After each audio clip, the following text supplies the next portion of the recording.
Hello, ভালো আছেন sir? ভালো আছি। আপনারা কেমন আছেন সবাই? জি স্যার, আলহামদুলিল্লাহ আমি ভালো আছি। কি অবস্থা আপনাদের পড়াশোনার? কোনো আমার ক্লাসের পরে ফলো করেন নাকি আপনারা? চেষ্টা করি স্যার। চেষ্টা করেন না? জি স্যার। Good good. ফলো একটু করলে ইনশাল্লাহ আমার ক্লাসের সঙ্গে সঙ্গে আমার ক্লাস যা পড়াচ্ছি তাও ফলো করলেই হইলো, দেখবেন যে অনেক ক্লিয়ার হয়ে যাবে।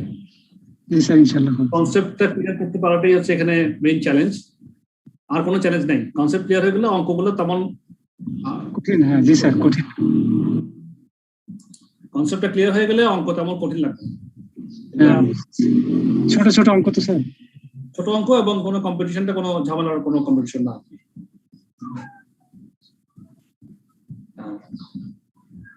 তো যাই হোক, আমরা ক্লাসে চলে যাই। আমি স্ক্রিন শেয়ার দিচ্ছি, আপনারা স্ক্রিনটা দেখলে আমাকে বলবেন।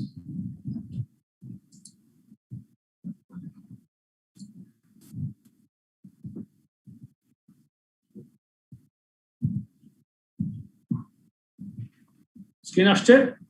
হ্যাঁ স্যার, আসছে। আসছে? জি স্যার। ওকে, তো আমরা ক্লাস শুরু করি। বিসমিল্লাহির রহমানির রহিম। আজকে ক্লাসটা দিয়ে আমরা ইনশাআল্লাহ চ্যাপ্টার 6টা শেষ করে ফেলবো আশা করি, এবং আজকের ক্লাসের মধ্যে কিছু অঙ্ক করার চেষ্টা করবো যেগুলো খুবই ইম্পর্টেন্ট, ভাইটাল, যেগুলো আমাদের অসম্ভব কাজে আসবে, পরীক্ষাতে ওই ধরনের প্রশ্ন আসে। তা আমরা শেষ ক্লাসে কথা ছিলাম, একটু রিভিউ করে ফেলি। আমরা ভ্যারিয়েন্স অ্যানালাইসিস করছিলাম। কি কি ভ্যারিয়েন্স অ্যানালাইসিস বুঝছি আমরা একটু বলেন, ডেরিভেটিভ বলেন, যে কোনো কেউ বলেন কি কি ভ্যারিয়েন্স অ্যানালাইসিস আমরা বুঝছি। Efficiency variance, volume variance. একটা একটা করে বলেন, সেলস থেকে শুরু করে কস্টিং থেকে শুরু করে সবগুলো বলেন। কস্ট এবং সেলস, সেলস এর মধ্যে কি কি ভ্যারিয়েন্স পেয়েছিলাম?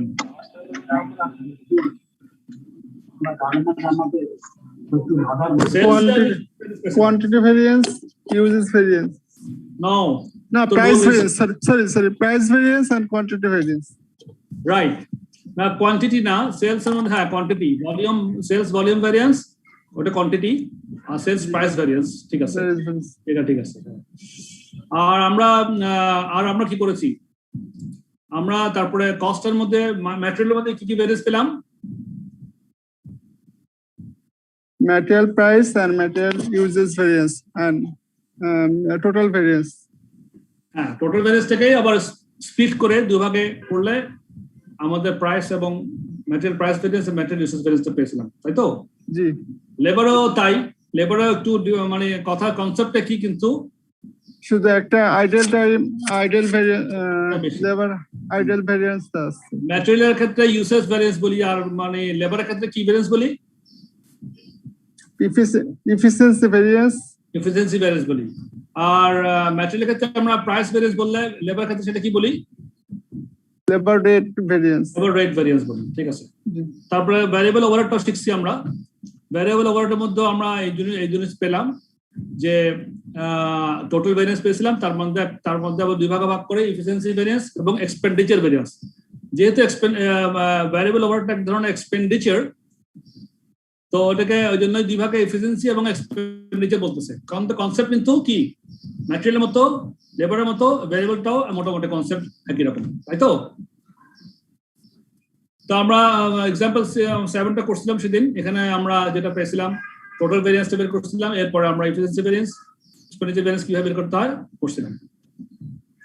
আজকে আমরা দেখবো, আচ্ছা এটা একটু এখানে একটু বলে দিই কথা। এটা তো আমাদের ভ্যারিয়েবল ওভারহেড, যে এফিসিয়েন্সি ভ্যারিয়েন্সের মধ্যে কিভাবে করছিলাম, স্ট্যান্ডার্ড আওয়ার্স, স্ট্যান্ডার্ড রেট, আর অ্যাকচুয়াল আওয়ার্স, স্ট্যান্ডার্ড রেট। মানে দুই ক্ষেত্রে স্ট্যান্ডার্ড রেট, শুধু আওয়ার্স এর মধ্যে স্ট্যান্ডার্ড আওয়ার কত, অ্যাকচুয়াল আওয়ার কত, এটা ডিফারেন্সটা যেটা ছিল, ওই আওয়ারের ডিফারেন্সটাই কি দিয়ে আমার স্ট্যান্ডার্ড রেট দিয়ে গুণ করলে আমরা এফিসিয়েন্সি ভ্যারিয়েন্সটা পাইছিলাম। আর এক্সপেন্ডিচার ভ্যারিয়েন্স কি পেয়েছিলাম, অ্যাকচুয়াল আওয়ারেই ছিল দোনো ক্ষেত্রে, অ্যাকচুয়াল আওয়ার, শুধুমাত্র স্ট্যান্ডার্ড রেট এবং অ্যাকচুয়াল রেটের মধ্যে কি ডিফারেন্স ছিল, ওইটাই হচ্ছে কি আমার মানে ওইটা দিয়ে ওইটাকে আমরা অ্যাকচুয়াল আওয়ার দিয়ে গুণ করলে আমরা এক্সপেন্ডিচার ভ্যারিয়েন্সটা পেয়ে গেছিলাম। তো এক্ষেত্রে আমরা এক্সপেন্ডিচার ভ্যারিয়েন্সটাকে পেয়েছিলাম ফেভারেবল আর এফিসিয়েন্সি ভ্যারিয়েন্সটা পেয়েছিলাম অ্যাডভার্স। যোগ করলে যা হয় তাই আর কি 144 হয়, ওটা টোটাল 144 ছিল। এই ছিল আমাদের মোটামুটি ভ্যারিয়েবল ওভারহেডের সম্বন্ধে। তো ভ্যারিয়েবল ওভারহেড বলতে আবার এই যখন আইডল টাইম যখন থাকে, আইডল টাইমের কথা আমরা ইয়েতে পড়ছিলাম, আপনার লেবারের ক্ষেত্রে পড়ছিলাম। আইডল টাইমটা এখানে কি হয়, the analysis of variable production overhead variance is affected by the existence of idle time. It is usually assumed that variable production overhead is incurred during active hours only. তার মানে কি, শুধু অ্যাক্টিভ আওয়ার্স যখন যেটা থাকবে এটা ধরে নেওয়া হয় যে অ্যাক্টিভ আওয়ার যত ওয়ার্কিং হবে ওই সময়টার জন্যই আমার ভ্যারিয়েবল প্রোডাকশনের ওভারহেডটা ওটার সঙ্গে ওঠানামা করবে। তার মানে আইডল টাইম যেটা আছে ওই টাইমের জন্য আমরা ভ্যারিয়েবল প্রোডাকশন ওভারহেডটা আমরা ধর্তব্য নয়, এই কথাটার মিনিং হচ্ছে তাই। তাহলে আবার বলতেছি that it is usually assumed that the variable production overhead is incurred during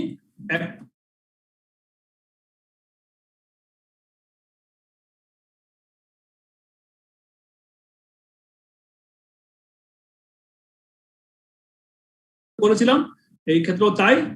The variable production overhead expenditure variance when there is idle time is the difference between the active hours worked, ওই active hours যেটা work করে সেটাই the standard variable overhead cost at the active hours worked and the actual overhead cost. তার মানে এখানে দুই ক্ষেত্রে actual আওয়ার্সটাই নিছে এবং শুধু রেটের ডিফারেন্সটাকে গুণ করে দিচ্ছে, আর কিছু না। এক্সাম্পল 8 দেখেন, এক্সাম্পল 8 কি বলতেছে,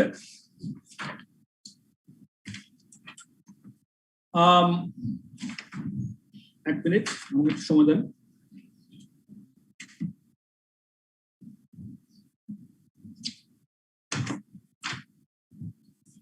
হ্যাঁ, এক্সাম্পল এটা কি বলছে, extracts from the standard cost card of a product are as follows. একটা প্রোডাক্টের কস্ট কার্ড থেকে এই ইনফরমেশন পাওয়া গেছে। কি information? Direct labour 2 hours into 15 hour $, per hour 30 টাকা, আর variable production labour 2 hours $4 per hour 8 টাকা। During May 200 units were produced. The direct labor workers were paid 6,600 for 440 hours of work. তাহলে কি হলো, 200 ইউনিটের জন্য আমার কত ঘন্টা কাজ করা দরকার ছিল বলেন তো somebody? During May 200 units were produced. আপনারা কি আমাকে শুনতে পাচ্ছেন নাকি শুনতে পাচ্ছেন না বলেন? 420 ঘন্টা নাকি স্যার? আমার এখানে প্রবলেম হচ্ছে অনেক স্যার। 420 ঘন্টা। দেখেন ডাইরেক্ট লেবার আবার আমি সবাই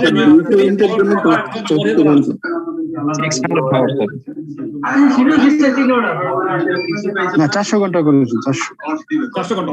আমি সবাইকে মিউট করে আপনারা আমার সঙ্গে আনমিউট করে কথা বলি, এখানে অনেক ভয়েস শুনতে পাচ্ছি। কেমন? সবাইকে মিউট করতেছি, আপনারা আনমিউট করে আমার সঙ্গে অবশ্যই কথা বলবেন, ইন্টারাকশন করবেন, নাহলে কিন্তু আমি মজা পাবো না আপনার সঙ্গে ক্লাস করা, বুঝছেন না? আর আপনারাও বুঝতেছেন কিনা আমি তো বুঝতে হবে একটু। আসেন এখানে বলতে ডাইরেক্ট লেবার আওয়ার 2 ঘন্টা করে ছিল, আর আমার ডিউরিং মে 200 ইউনিট প্রডিউস করতে। Direct labour hour works were paid 600 টাকা ফর 440 আওয়ার্স ওয়ার্ক। কিন্তু আমার স্টিমেট কত আওয়ার ছিল? 400 কত? 200 ইউনিটের জন্য কত আওয়ার হতে ছিল? 400 hour. 400 unit, right, 400 unit. Thank you. তাহলে 440 ঘন্টা বেশি করছি, তাহলে এখানে আমাদের কি একটা এফিসিয়েন্সি ভ্যারিয়েন্স হচ্ছে না, একটা 40 ঘন্টা 40 হচ্ছে। মাথায় রাখেন কথাটা। But the idle time records show that 20 hours in the month were recorded as idle time. তাহলে idle time আমরা রেকর্ড করছি 20 ঘন্টা। তাহলে আমরা অ্যাক্টিভ আওয়ার্স ওয়ার্ক কত ঘন্টা হলো? 420 ঘন্টা। ওই 20 ঘন্টাকে আমরা idle time হিসেবে আলাদা করব। আর actual variable production overhead expenditure incurred 1530 টাকা। তো পেয়ে গেলাম calculate the labour and variable overhead variances. এবং লেবারও করতে বলছে আর লেবারও করতে বলছে, ভ্যারিয়েবল ওভারহেডও করতে বলছে, একসাথে করতে বলছে। কারণ দুটোটা সেম সিস্টেমে সেম ঘন্টার উপর নির্ভর করতেছে, একসাথে করতে আপনার কোনো অসুবিধা নেই। তাহলে প্রথমে আমরা আইডল টাইমের যেই আমার ভ্যারিয়েন্স সেটা আইডল টাইম ভ্যারিয়েন্স করে ফেলেন। আইডল টাইম তো আমরা 20 ঘন্টা, 20 ঘন্টা হিসেবে 15 টাকা হিসেবে আইডল টাইম ভ্যারিয়েন্স কত টাকা হবে অ্যাডভার্স? 15 টাকা পার আওয়ার। 20 ঘন্টার জন্য কত টাকা গেল? স্যার 300 টাকাটা পুরোই আমাদের লস, তা কি না? জি স্যার। তাহলে এটা অ্যাডভার্স হিসেবে ধরবেন, এটাকে বলা হবে idol time variance 20 hours adverse 300 টাকা। ক্লিয়ার গেল একটা। এবার আসেন আমরা করি এফিসিয়েন্সি ভ্যারিয়েন্স করি। এফিসিয়েন্সি ভ্যারিয়েন্স করে আমার তাহলে অ্যাকচুয়াল আউটপুট কত? 200 ইউনিট। তাহলে আমার স্ট্যান্ডার্ড আবার কত ছিল? 400 আপনারা বললেন। আমরা সময় নিচ্ছি কত? 420। তাহলে আমরা এফিসিয়েন্সি ভ্যারিয়েন্স কত ঘন্টা হইলো? 20 অ্যাডভার্স স্যার। 20 আওয়ার্স অ্যাডভার্স হইলো। তাহলে আপনারা রেট দ্বিগুণ করেন। স্যার এই মেনটা, স্যার এই মেনটা আমার একটু প্রবলেম আছে, একটু আরেকবার বলবেন স্যার? জি অবশ্যই বলবো। আমরা আপনি যিনি এখন প্রশ্ন করলেন, আপনি কি আইডল টাইম 20 ঘন্টা বুঝতে পারছেন? একটু জি স্যার, ওইটা বুঝতে পারছি। জি স্যার। তাহলে আমাদের হাতে থাকলো অ্যাক্টিভ আওয়ার্স কত? হাতে থাকলো 420। এটা ঠিক আছে? জি স্যার। এই 420 এর জন্য আমার 200 ইউনিটের জন্য আমার আসলে স্ট্যান্ডার্ড ছিল কত ঘন্টা? 400 ঘন্টা। কেমন? তো আমি করছি 420 ঘন্টা। তাহলে আমার এখানে আমার এফিসিয়েন্সি ভ্যারিয়েন্স হলো না? জি স্যার। কত ঘন্টা? 20 ঘন্টা। ওটাকে ভ্যালু করেন। 300 হয় স্যার, ইনটু 300 টাকা অ্যাডভান্স। এটা 300 টাকা। গুড, ভেরি গুড, হয়ে গেল। তাহলে স্ট্যান্ডার্ড ডাইরেক্ট লেবার, আমার ডাইরেক্ট লেবার এফিসিয়েন্সি ভ্যারিয়েন্স আমি পেয়ে গেলাম কত? $300 অ্যাডভান্স। জি স্যার। এখন ওই যে আমার যে ভ্যারিয়েবল প্রোডাকশন ওভারহেড, এটাও তো আমার সাধারণত ডাইরেক্ট লেবারের ঘন্টার উপরে নির্ভর করে। এখানে বলেও দিচ্ছে তাই, সাধারণত তাই করে যে ডাইরেক্ট লেবার যত ঘন্টা ওই ঘন্টার উপরে ভ্যারিয়েবল ওভারহেডটাও নির্ভর করে। নরমালি দেখতে পাই আমরা, এখানে বলেও দিচ্ছে তাই। সো এখন তাহলে আমাদের ভ্যারিয়েবল প্রোডাকশন ওভারহেডটা বের করতে কোনো অসুবিধা নেই। একই রকম 20 ঘন্টায় আমার মানে এফিসিয়েন্সি ভ্যারিয়েন্স ভ্যারিয়েবল ওভারহেডের ক্ষেত্রে। আর ভ্যারিয়েবল ওভারহেড রেট কত পার আওয়ার? কত রেট? $4। তাহলে আমার মানে অ্যাডভার্স এফিসিয়েন্সি ছিল 20 ঘন্টা, এফিসিয়েন্সি ভ্যারিয়েন্স ছিল $80 অ্যাডভার্স। এই হলো কি মোটামুটি আমরা এফিসিয়েন্সি ভ্যারিয়েন্স লেবারের ক্ষেত্রে এবং এফিসিয়েন্সি ভ্যারিয়েন্স ভ্যারিয়েবলের ক্ষেত্রে পেয়ে গেলাম। স্যার এখানে ডাইরেক্ট লেবার $15 আর হচ্ছে ভেরিয়েবল প্রোডাকশন $4, যেটা এটাতে স্ট্যান্ডার্ড, তাই না স্যার? স্ট্যান্ডার্ড তো বটেই। কস্ট কার্ড মানে কি? এই যে তাহলে আপনি শুনেন, প্রশ্নকর্তার নাম কি? মোহাম্মদ সালাউদ্দিন। Very good. দেখেন এখানে যে লেখছে প্রথম লাইনে extracts from the standard cost card. এই শব্দ তিনটা একদম বুঝেন আপনি। স্ট্যান্ডার্ড কস্ট কার্ড মানে কি? স্যার পার ইউনিট যেটা হিসাব করে, যেটা আমরা প্রথমে পড়ছিলাম স্যার, অ্যাবসরপশনের স্যার যেটা মানে বাজেটেড কস্ট যেটা। বাজেটেড জি স্যার, বাজেটেড। হ্যাঁ, বাজেট শব্দ শুনতে যাচ্ছিলাম। স্ট্যান্ডার্ড কস্ট কার্ড মানে হচ্ছে কারণ এস্টিমেটেড অথবা বাজেটেড কস্ট কার্ড। মানে কস্ট কার্ড যখন বলবে তখন বুঝবেন যে এটা পার ইউনিটেই বলতেছে, কস্ট কার্ড করা থাকবে। ঠিক আছে? স্ট্যান্ডার্ড কস্ট কার্ড মানে পার ইউনিটে কত কস্ট সেটাই বের করা, সেটাই মিন করতেছে। এটা মাথায় রাখেন সবাই। এবার আসেন আমাদের এক্সপেন্ডিচার ভ্যারিয়েন্স করি। আমরা এক্সপেন্ডিচারে আমাদের করছি অ্যাকচুয়ালি কত করছি? Actual variable production overhead expenditure 1530 টাকা। হ্যাঁ, আর আমাদের হাওয়া উচিত ছিল কত টাকা ওভারহেড?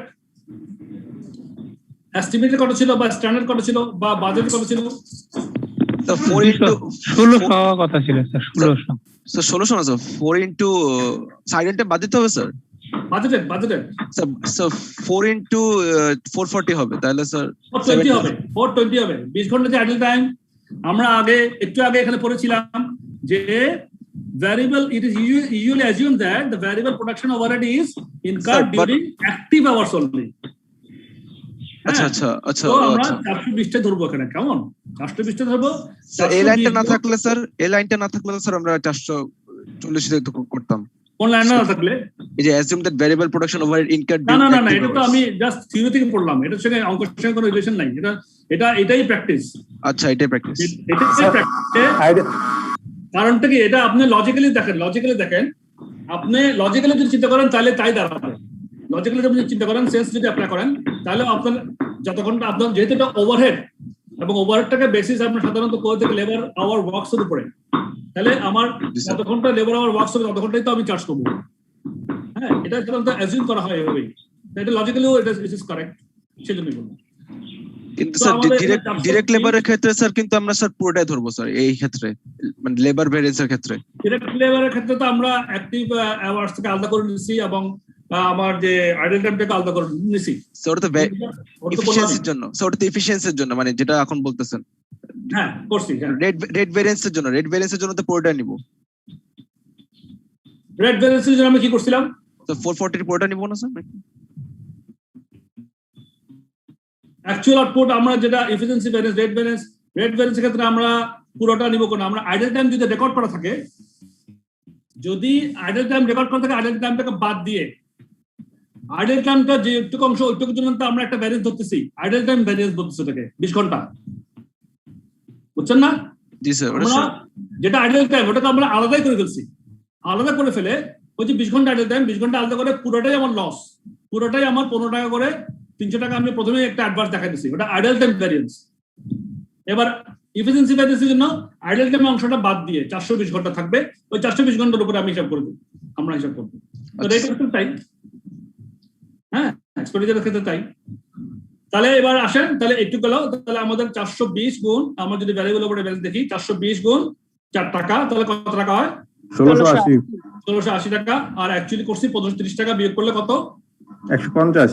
150 টাকা কি হলো আমার? Favourable. This is the thing, okay. এবার আমরা মোটামুটি ফিক্সড ওভারহেড সম্বন্ধে জানতে পারলাম। ও এটা একটা ভ্যারিয়েবল চলে, এবার ফিক্সডে আসে। আমরা ফিক্সড ওভারহেডটা আমরা এবার বুঝি।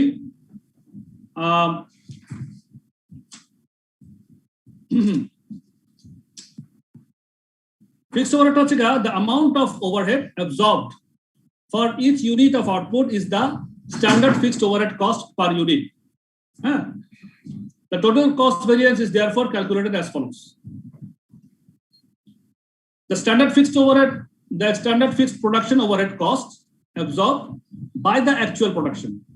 তাহলে actual production standard rate দিয়ে fixed rate দিয়ে গুণ করছি, তাহলে ওটা কত অ্যাবজর্ব করছি সেটা আমরা পাচ্ছি। That is the amount of fixed overhead actually absorbed into production using the standard absorption rate and the actual fixed production overhead rate. তাহলে এটা দিয়ে আমরা টোটাল কস্ট ভেরিয়েন্স পেয়ে যাচ্ছি। আমরা অ্যাকচুয়াল ফিক্সড ওভারহেড কত খরচ করছি এবং আমরা পার ইউনিট বেসিসে কত টাকা অ্যাবজর্ব করছি, এই দুটো ডিফারেন্স হচ্ছে আমার টোটাল কস্ট ভেরিয়েন্স ফিক্সড ওভারহেডের ক্ষেত্রে। প্রথমে দেখেন, overhead absorb actually output into standard fixed production, overhead absorption rate x আর actual fixed overhead y, যোগ বিয়োগ করলে প্লাস মাইনাস করলে আমার ফিক্সড প্রোডাকশন ওভারহেড কস্ট ভ্যারিয়েন্সটা পেয়ে যাই। এবার আন্ডার আর ওভার অ্যাবজর্পশন কথাটা এখানে একটু সেন্সে আনতে হবে আমাদের। সেটা হচ্ছে কি, in standard absorption costing the total cost variance for fixed production overhead variance is the amount of over absorbed or under absorbed overhead.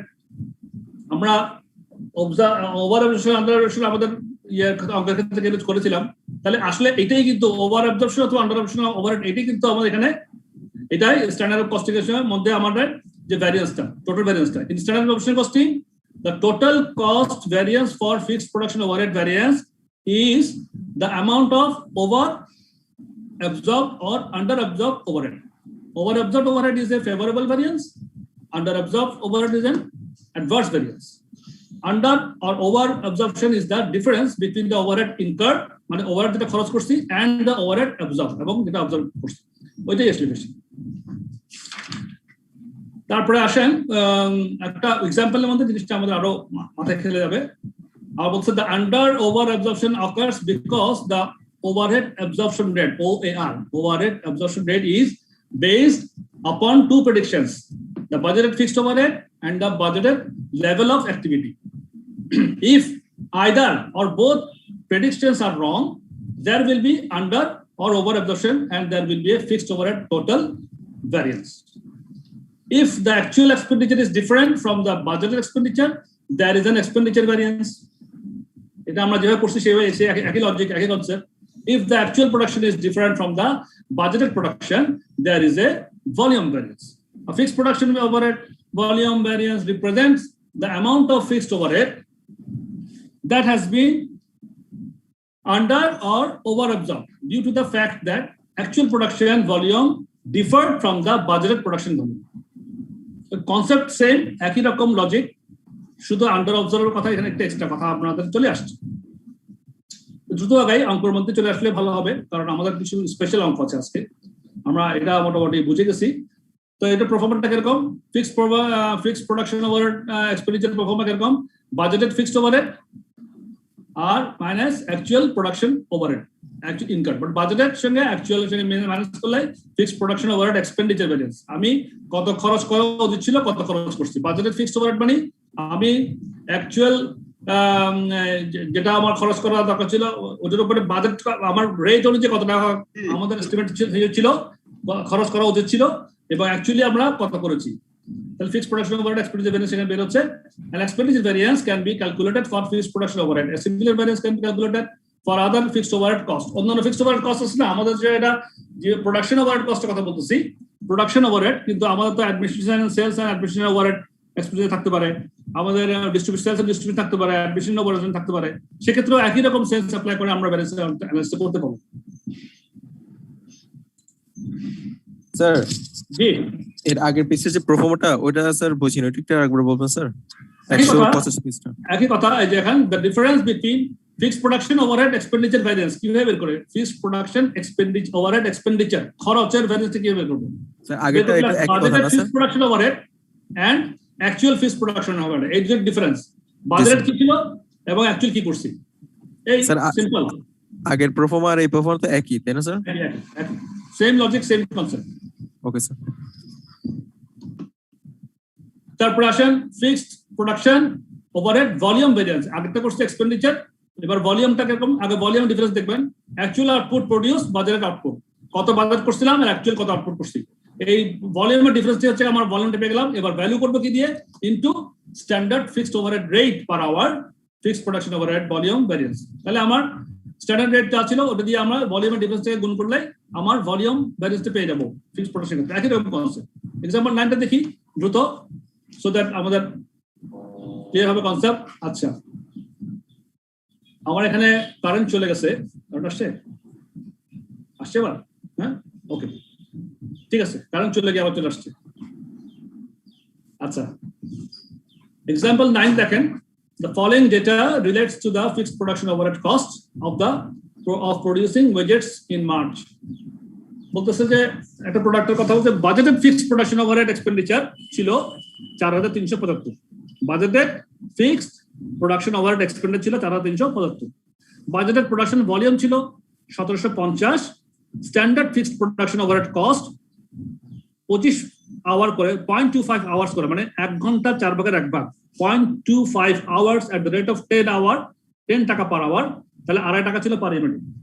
Number of which is production in March 1800 unit, actual fixed production overhead expenditure 4800। Calculate the record হচ্ছে calculate the fixed production overhead expenditure and volume variances. তাহলে expenditure variance আপনার মুখে মুখে বলেন, আমার actual budget কত ছিল, 375। হ্যাঁ 4375 ছিল আমার বাজেট। অ্যাকচুয়াল ফিক্সড প্রোডাকশন বলা আছে কত টাকা, 4800। তাহলে ডিফারেন্সটা কি কি ভ্যারিয়েন্স, অ্যাডভার্স কি ভ্যারিয়েন্স, কি নাম, এই ভ্যারিয়েন্সটার নাম কি, এক্সপেন্ডিচার ভ্যারিয়েন্স, রাইট। তাহলে আমার খুব সহজ, 4800 বিয়োগ 4375 বিয়োগ করলে কত টাকা হয়, 425। এটা অ্যাডভার্স, 425 টাকা adverse fixed production overhead expenditure variance. Clear? এবার আসেন আমার কত হচ্ছে ভলিউম ভ্যারিয়েন্স। ভলিউম কত ছিল আমার, বাজেট কত করছি 1750, বাজেট 550 ছিল, 1750 আর করছি কত 1800, তাহলে ভলিউম ডিফারেন্স কত 50 কি বেশি অ্যাডভান্স না ফেভারেবল, ফেভারেবল যেহেতু বেশি করছি, বাজেট যে বেশি করছি ফেভারেবল, তা কত দিয়ে গুণ করব, 2.5 দিয়ে গুণ করব। ভেরি ইজি, কত টাকা হয়, 2.5 125 টাকা, 125। এই একদম সিম্পল। হ্যাঁ, এবার আমরা মোটামুটি ফিক্সড এই সম্বন্ধে জানলাম। এবার আসেন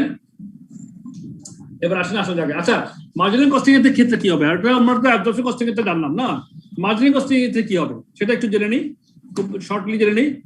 marginal costing A, in marginal costing fixed production overhead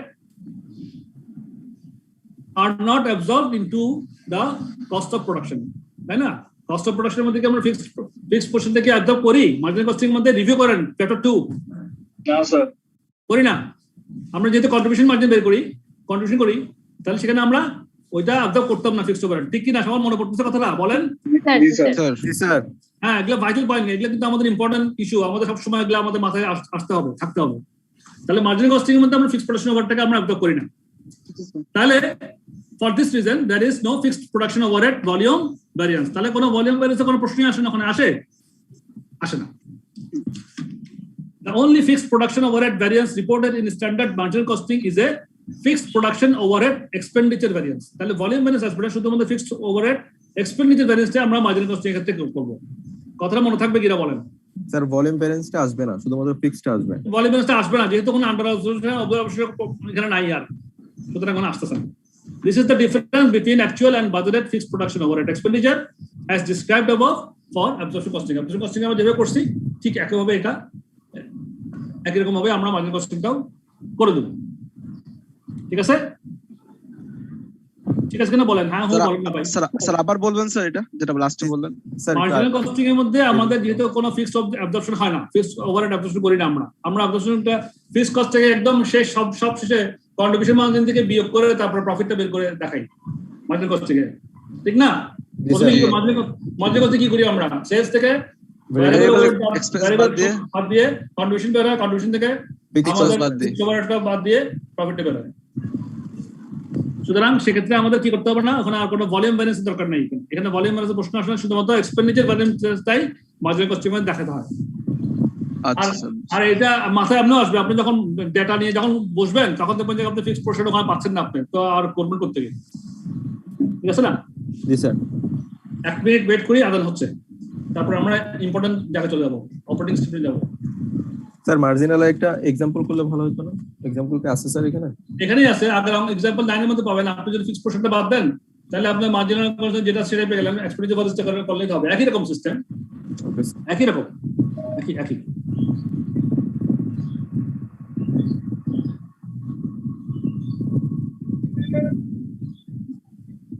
ও আদান তো হচ্ছে না, এখন একটু আগে আদান শুনছিলাম বলে মনে হচ্ছিল। আচ্ছা এনিওয়েজ, তাহলে আমরা আগাই। Okay sir. এবার আমরা আসি অপারেটিং স্টেটমেন্টে। This is really important. হ্যাঁ, আমাদের এই আগামী 3টা এক্সাম্পল আছে, খুবই ইম্পর্টেন্ট। এগুলোই আমাদের পরীক্ষাতে কিন্তু এগুলোতে আসবে এবং এগুলোতে আমাদের বেশি ফোকাস করতে হবে। আমরা তো মোটামুটি এখন শিখে ফেললাম হোয়াট ইজ আপনার ভ্যারিয়েন্স অ্যানালাইসিস শিখলাম। হ্যাঁ, ভ্যারিয়েন্স অ্যানালাইসিসের মধ্যে আমরা আর্নিং পার্টের মধ্যে ধরছি, আমরা সেলস নিয়ে কথা বলছি। সেলস এর মধ্যে আমরা বলেন, আমার সঙ্গে বলেন আপনারা, সেলস এর মধ্যে কি কি ভ্যারিয়েন্স করছি আমরা? Sales price variance, volume variance, sales volume variance গেল। আমার আর্নিং রেভিনিউ আর্নিং এর জন্য গেল। এবার কস্টের বিষয় আসেন। কস্টের মধ্যে আসলে আমাকে প্রথমে আসলে আমার ডাইরেক্ট লেবারে কি কি ভ্যারিয়েন্স পেয়েছি আমরা? Direct labour price variance. Sir direct বা রেট ভ্যারিয়েন্স। রেট ভ্যারিয়েন্স বলবেন তো লেবারের ক্ষেত্রে? স্যার আপনি লেবারই তো বলছেন। ডাইরেক্ট ম্যাটেরিয়াল, আচ্ছা লেবার বলছিলাম, হয়তো ভুল হতে পারে। ম্যাটেরিয়ালের ক্ষেত্রে আসেন ডাইরেক্ট ম্যাটেরিয়াল প্রাইস ভ্যারিয়েন্স, আর হচ্ছে ইউসেজ material uses variance, লেবারের ক্ষেত্রে rate variance, efficiency variance, efficiency variance, আর একটা আইডল time variance. গেল।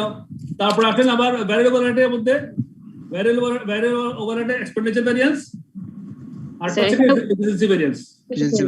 এফিশিয়েন্সি ভ্যারিয়েন্সটা ঠিক অ্যাকুরেটলি আমার লেবার এফিশিয়েন্সির জন্য যে যত ঘন্টা ইউজ করছিল তত ঘন্টায় আমরা অ্যাক্টিভ লেবার আওয়ারটা ভ্যারিয়েবল ওভার ক্ষেত্রেও আমরা ইউজ করবো, ঠিক তো? জি। রিভিউ হচ্ছে কিন্তু রিভিউটা আমি করাচ্ছি ইচ্ছে মতো, কারণ আমার একটু পরে লাগবে এগুলো। আচ্ছা, তারপর আসেন এবার ফিক্সড ওভারহেডের মধ্যে কিন্তু কি করলাম? এক্সপেন্ডিচার ভ্যারিয়েন্স আর হলো কি করলাম? ভলিউম ভলিউম গেল। এবার তাহলে এবার আসেন, আমরা সব ধরনের ভ্যারিয়েন্স বের করলাম, ভ্যারিয়েন্স তো বের করলাম। এবার আসেন আমার রিপোর্টিং করতে হবে। এবার হচ্ছে আমাদের খেলা কস্ট অ্যাকাউন্টেন্টের মজা হচ্ছে এখানে আমরা এখন ম্যানেজমেন্টকে রিপোর্ট করব। ম্যানেজমেন্টের একটা বাজেটের একটা পারফরম্যান্স থাকে, কত প্রফিট করব, কত সেলস করব, এগুলো থাকে, ইত্যাদি থাকে। এখন ম্যানেজমেন্ট রিপোর্ট করার সময় আপনার এই ভ্যারিয়েন্স গুলো কাজে লাগায়া কিভাবে রিপোর্টিংটা করবেন সেটা হচ্ছে এখন আমাদের শেখার বিষয়। এটা খুব ইম্পর্টেন্ট। এই পার্টটা 8 নম্বর, 9 নম্বর, 10 নম্বর, এগুলো খুব ইম্পর্টেন্ট পার্ট। এগুলো ভালো মতো মনোযোগ দেখেন। একদম আমরা যা শিখে ফেলছি এই শিক্ষার উপরে নির্ভর করে বাকি অংশটুকু আমাদের করতে হবে, ঠিক আছে? দেখেন তাহলে and operating এটাকে বলা হয় operating statement report বা variance.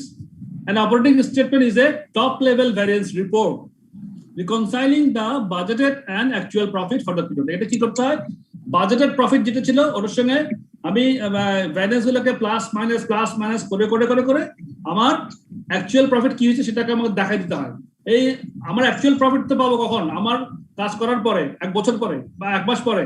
তাহলে অ্যাকচুয়াল প্রফিট যা হয়েছে বাজারের সঙ্গে মিল হয় নাই কেন, আমি বাজার করছিলাম ভাই 10 লাখ টাকা প্রফিট হবে, বাজার আমার এখন আমার কি বলে অ্যাকচুয়ালি দেখতেছি আমরা 8 লাখ টাকা, তাহলে 2 লাখ টাকা কেন কম হলো?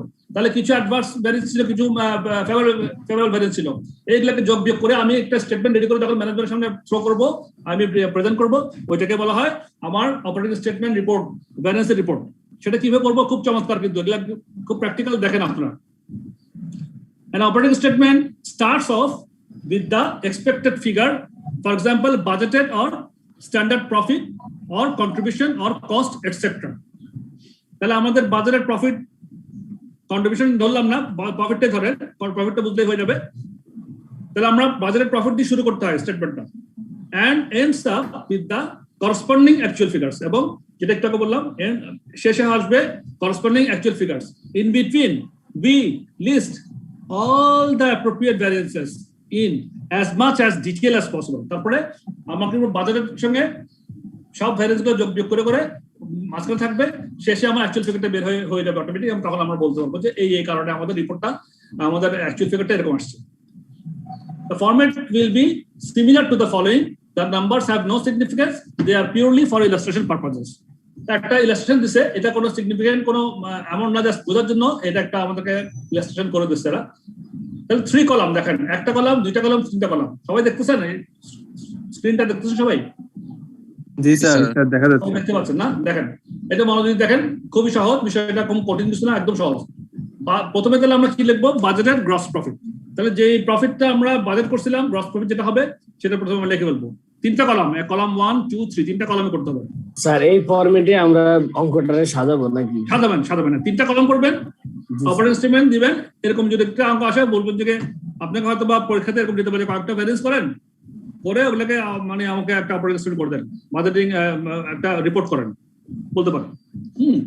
তো কি করবো তাহলে? বাজেটেড গ্রস প্রফিট প্রথমে দেখাই দেবো লাস্ট কলামে। এরপরে আমার আর্নিং কি ছিল? Sales volume, profit, variance. আমরা সেলস ভলিউমের যখন বের করছিলাম, সেলস ভলিউমের যে ডিফারেন্স বের করছিলাম, মনে আছে কিনা দেখেন, আপনারা একটু রিভিউ করেন, রিকল করেন। সেলস ভলিউমের ক্ষেত্রে আমরা সেলস ভলিউমের যে ভলিউম অংশটা বের করছিলাম, ওটাকে যে আমরা প্রফিট পার ইউনিট গুণ করছিলাম কিনা?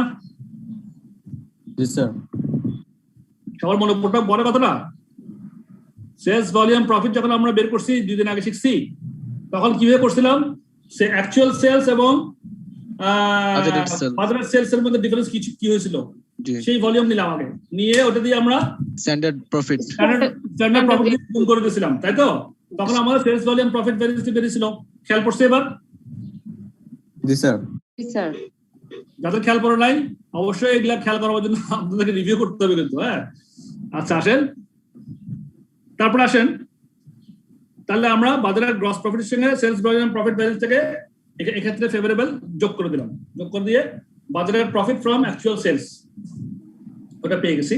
হ্যাঁ, অ্যাকচুয়াল সেলস থেকে বাজার প্রফিট কি সেলস ভলিউম যেহেতু প্রফিট যোগ করছি, তাহলে বাজারের প্রফিট ফ্রম অ্যাকচুয়াল সেলস ওটা বেড়ে গেল। এরপরে sales volume variance, sales price variance. এবার সেলস এর ক্ষেত্রে একটা প্রাইস ভ্যারিয়েন্স হয় যে আমার প্রাইসের ডিফারেন্স কি ছিল। 100 টাকার মাল 90 টাকা করে বেচছিলাম, বা 100 টাকার মাল 110 টাকা করে বেচছিলাম, তাহলে আমার 10 টাকা ফেভার ছিল। কত ইউনিট ছিল ওটা গুণ করলে, ইউনিটটা অ্যাকচুয়াল ইউনিট গুণ করলে আমার সেলস প্রাইস ভ্যারিয়েন্স বের হয়। এরকম ছিল নাকি? জি স্যার। তাহলে প্রাইস ভ্যারিয়েন্স হিসেবে বের করলাম, বের করার পরে এই যে প্রাইস ভ্যারিয়েন্সটা এখানে এটাও ফেভারেবল, এটাও যোগ করে দিলাম। তাহলে আমার সেলস এর দুটা ফেভারেবল ছিল, ভলিউম একটা ভলিউম সেলস ভলিউম ফেভারেবল, আর এটা প্রাইস অফ ভ্যারিয়েন্স ফেভারেবল, দুটো যোগ করে দিয়ে আমরা আগাচ্ছি। তাহলে প্রথমে শুরু করলাম কি দিয়ে? গ্রস প্রফিট দিয়ে। গ্রস প্রফিটটাকে নিয়ে এখন আমরা স্ট্যান্ডার্ড দিয়ে আনলাম। আনার পরে এবার দেখেন কস্ট গুলো, এটা গেল সেলস পার্ট, আর্নিং লাস্ট কলামে ছিল। এবার কস্ট গুলো, হ্যাঁ, অ্যাডভার্স এন্ড ফেভারেবল। এই লাস্ট আউটকামের নাম কি স্যার? লাস্টের যে 143 এটার নাম জানেন স্যার? এটা কোনো নাম না দিলে অসুবিধা নেই, এটা জাস্ট গ্রস প্রফিটটাকে আপনি অ্যাডজাস্টমেন্ট করলে রাখেন। হ্যাঁ, এটা এরকম থাকলেও কোনো অসুবিধা নেই। বা আপনারা যে এখানে অ্যাকচুয়াল বাজেট প্রফিট মানে actual sales volume budget profit দিতে পারেন, এটা দিতে পারেন যে বাট স্যার কি বের করলাম sir actually budget profit budget gross profit বলতে পারেন ইন অ্যাকচুয়াল সেন্স। স্যার যদি অ্যাডভার্স হতো তাহলে তো আমরা বিয়োগ করতাম। হ্যাঁ অবশ্যই বিয়োগ করতাম, রাইট। তাহলে এই পার্টটা সম্বন্ধে আমাদের মোটামুটি ধারণা ক্লিয়ার। ফর দ্য কি gross profit for actual sales বলতে পারেন, অসুবিধা নেই। ঠিক আছে, তাহলে সেলস পার্টটা গেল। এবার কস্ট পার্টে আসি। আমার কস্ট পার্টে আমরা কি করতাম, এই যে direct material, direct labour, variable overhead, fixed overhead. Direct material এখানে দুটো ম্যাটেরিয়াল এ, ম্যাটেরিয়াল বি। তাহলে এইদিকে একটা কলামে অ্যাডভার্স, একটা কলামে ফেভারেবল। এই যে তিনটা কলাম না, এক কলামে তো আমরা তো প্রফিট লাগলো, লাস্ট কলামে অ্যাডভার্স এখানে, ফেভারেবল এখানে। এবার যোগ করব। কস্ট ভ্যারিয়েন্সের মধ্যে কি হলো, কস্ট ভ্যারিয়েন্সের মধ্যে ডাইরেক্ট ম্যাটেরিয়াল প্রাইস ভ্যারিয়েন্স ছিল অ্যাডভার্স, হ্যাঁ, ইউসেজ ভ্যারিয়েন্স ছিল ফেভারেবল। আবার ডাইরেক্ট ম্যাটেরিয়াল বি তে প্রাইস ভ্যারিয়েন্স ছিল ফেভারেবল, ইউসেজও ফেভারেবল ছিল। ডাইরেক্ট লেবারে এফিসিয়েন্সি ভ্যারিয়েন্স ছিল ফেভারেবল, রেট ভ্যারিয়েন্স ছিল ফেভারেবল, আইডল টাইম ভ্যারিয়েন্স ছিল এটা ফেভারেবল ছিল। এবার ভ্যারিয়েবল ওভারহেড এফিসিয়েন্সি ভ্যারিয়েন্স এটা ছিল adverse, variable overhead expenditure variance ছিল ফেভারেবল। তাহলে আমার ফিক্সড প্রোডাকশন ওভারহেড এক্সপেন্ডিচার ছিল ফেভারেবল, ভলিউম ভ্যারিয়েন্স ছিল অ্যাডভার্স। তাহলে টোটাল অ্যাডভার্স কয়টা, তিনটা। টোটাল ফেভারেবল কয়টা, কয়েকটা আছে, সব যোগ করলাম।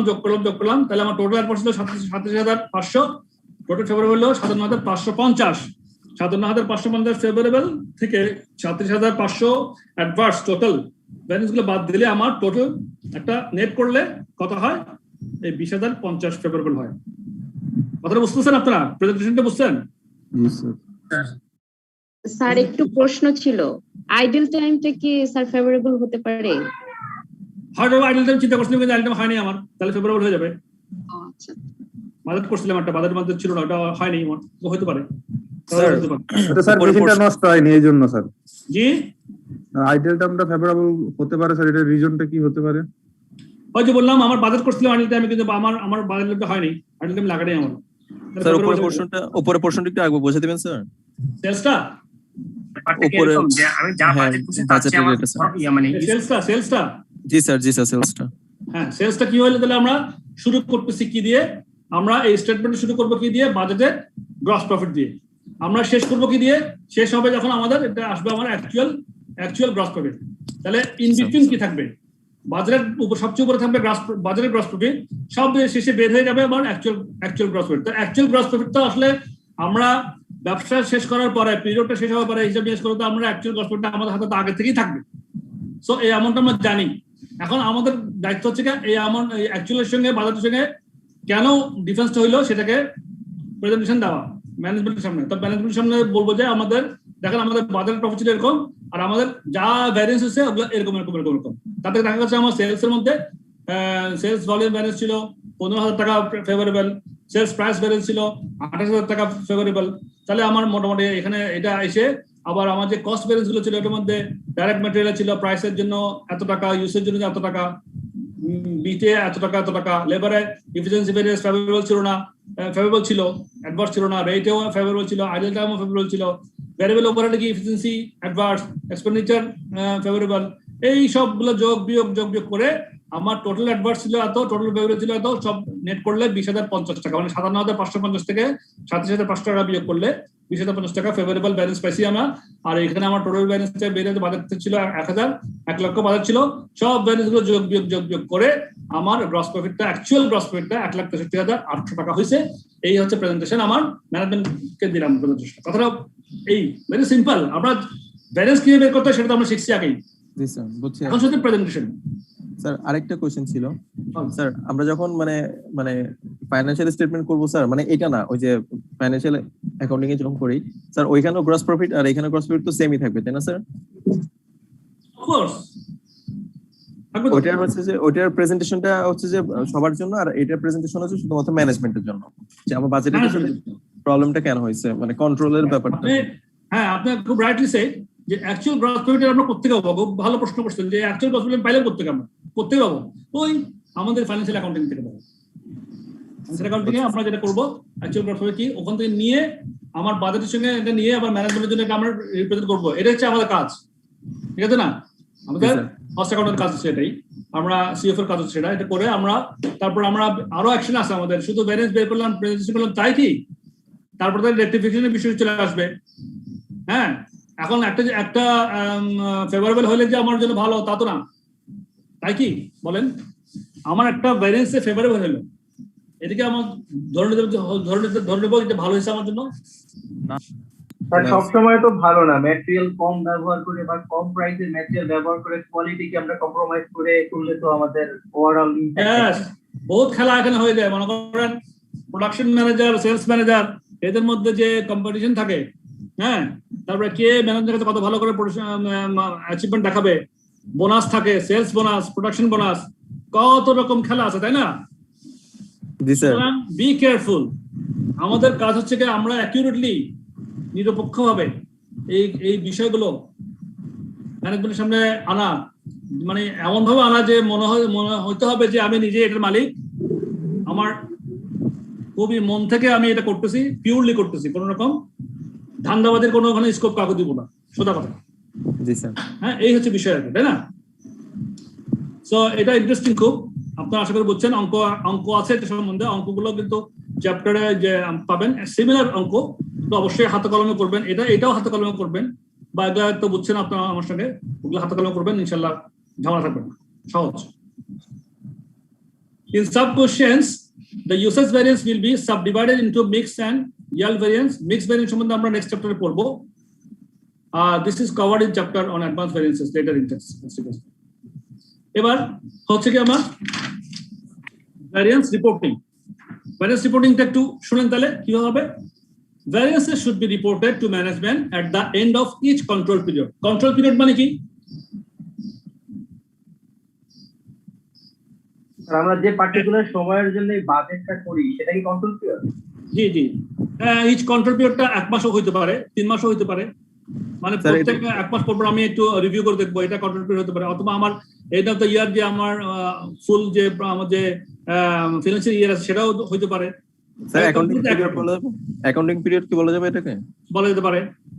এখন আমি কন্ট্রোল করার জন্য কন্ট্রোল পিরিয়ড যদি স্পেসিফিক করি তাহলে আমি 1 মাস, ফর এক্সাম্পল এখানে বলা আছে দেখেন, each end of the each control period, for example at the end of each month, for example at the end of each month, there might be hierarchy of control reports. Hierarchy of control report, এই কথাটা দেখেন, there might be a hierarchy of control report. Hierarchy মানে তো বুঝেন নিশ্চয়, ধাপে ধাপে যে উপর থেকে নিচে বা নিচ থেকে উপরে যে কোম্পানিতে অর্গানোগ্রাম থাকে, হায়ারার্কি বলে। Hierarchy of control reports, there might be কিরকম, a top level report reconciling budgeted and actual profit should be prepared for senior management. আপনি এই রিপোর্টটা যদি আপনি একটা প্রোডাকশন ম্যানেজারকে দেন বা একটা সেলস ম্যানেজারকে দেন, তাহলে সে কিছু অংশ সে এখানে দেখতে পারবে, বুঝতে পারবে, বাকি অংশ সে দেখলে বুঝবেও না কিছু, বা তার বোঝার দরকারও নেই, ঠিক কিনা? জি স্যার, সম্পূর্ণ দরকার নেই, সম্পূর্ণ দরকার আছে ডিরেক্টর, বোর্ড অফ ডিরেক্টর কাছে দরকার আছে। বোর্ড অফ ডিরেক্টর তো ফুল কোম্পানি দেখবে, সিএফও ফুল কোম্পানি দেখতেছে, হ্যাঁ, ম্যানেজমেন্ট টিমের যারা মেম্বার তারা ফুল কোম্পানি দেখতেছে, তারা সেলসের কথা চিন্তা করবে, পারচেজের কথা চিন্তা করবে, প্রোডাকশনের কথা চিন্তা করবে, এইচআর কথা, এভরিথিং। সো এই রিপোর্টটা আমার কি হবে, top level report reconciling budgeted and actual profit, যেটা আমরা করলাম, reconciling budgeted and actual profit should be prepared for কার জন্য, senior management.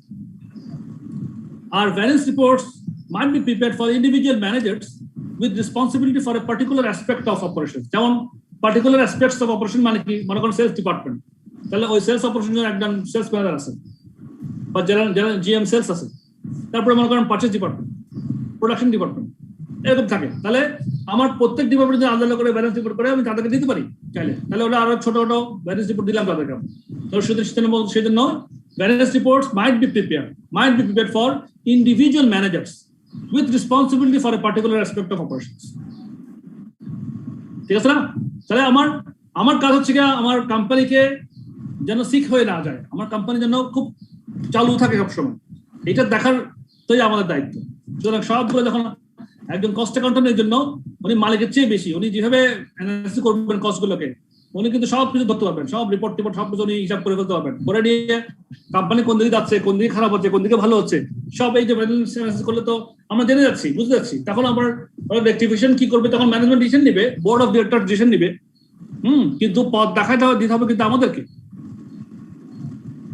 For example, regional sales managers might be sent variance reports showing sales price and sales volume variances for their region.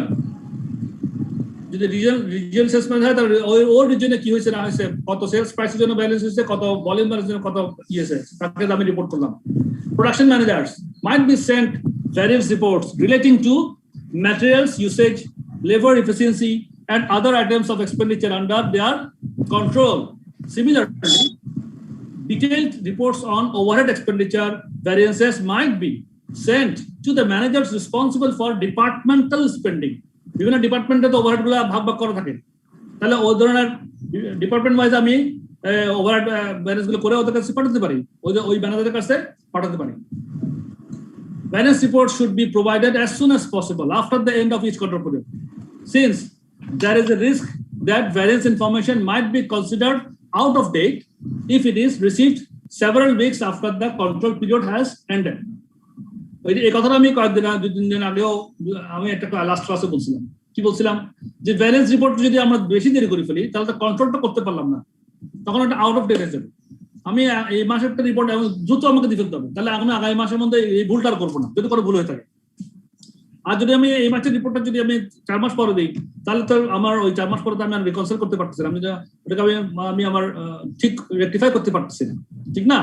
সেজন্যই আমাকে কিন্তু খুব ইফিশিয়েন্টলি দ্রুত control পিরিয়ডের মধ্যে আমাদেরকে দিয়ে ফেলতে হবে যাতে এটা আউট অফ ডেট না হয়ে যায়। সো এটা গেল মোটামুটি ম্যানেজমেন্ট রিপোর্ট সম্বন্ধে। এটা very very good part of this chapter I should say.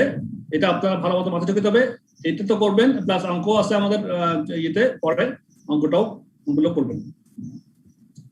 এরপর আমরা এক্সাম্পল 10 করব। আপাতত এখানে থাক, ব্যালেন্স রিপোর্ট থাক, আমরা নামাজটা পড়ে ফেলি।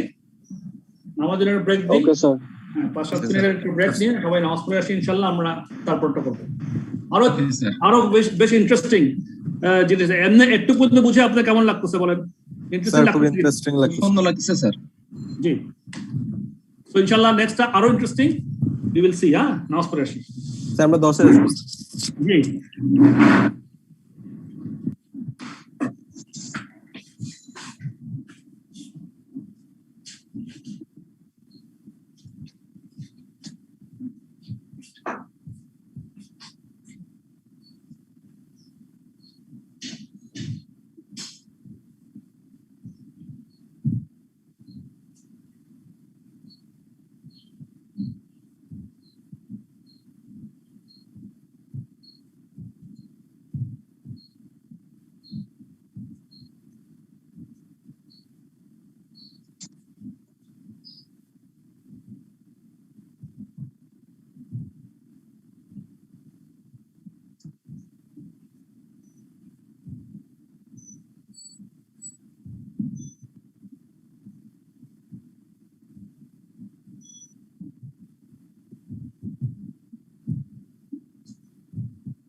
কি